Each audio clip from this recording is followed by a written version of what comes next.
देखिए, election commission के बारे में लोगों के मन में बहुत शंकाएं हैं।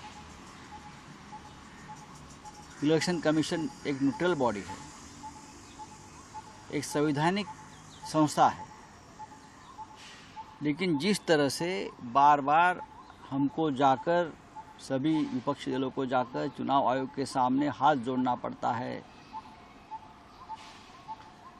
कुछ बातें सामने लानी पड़ती है और चुनाव आयोग भी सुना अनसुना करती है, ये इंडिपेंडेंट बॉडी का लक्षण नहीं है। प्रधानमंत्री चुनाव के दिन ध्यान को बैठते हैं और पूरा फोकस चैनल पर उनका ऊपर आता है।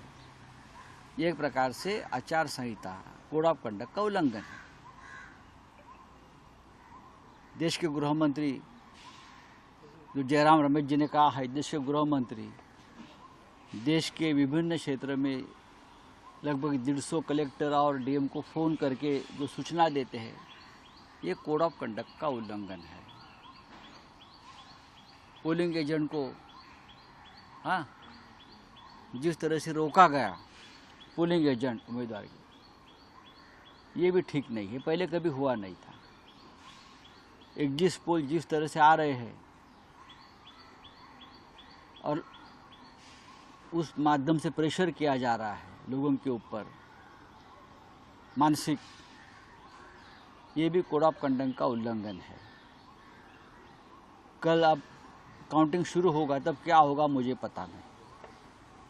तो हम बार बार ये चुनाव आयोग से कहेंगे कि आप इंडिपेंडेंट, एक कहना पड़ता है इस देश में लोकतंत्र में कि आप इंडिपेंडेंट बॉडी है, आप समझ लीजिए, आप किसी के गुलाम नहीं हो, चाहे बीजेपी हो चाहे और कोई सत्ताधारी पार्टी हो, आप उनके गुलाम नहीं हो, आप इंडिपेंडेंटली काम करो। लेकिन चुनाव आयोग काम नहीं कर रहा है।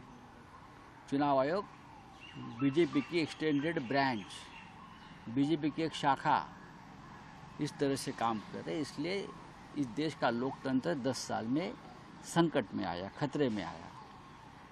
तो हम कल पूरी एकजुटता से हमारे लोगों को कहा है, आखिरी होठ की गिनती होने तक आप वहाँ बैठिए, डट के रहिए। आपके ऊपर दबाव लाया जाएगा, तरह तरह के हथकंडे अपनाए जाएंगे, आपको डिमोरलाइज किया जाएगा, लेकिन आप वहाँ से हटो नहीं। ये हमारे सभी इंडिया आघाड़ी के जो प्रमुख लोग हैं, कार्यकर्ता है, पोलिंग और बूथ के एजेंट है, वहाँ के सबको संदेश दिया है।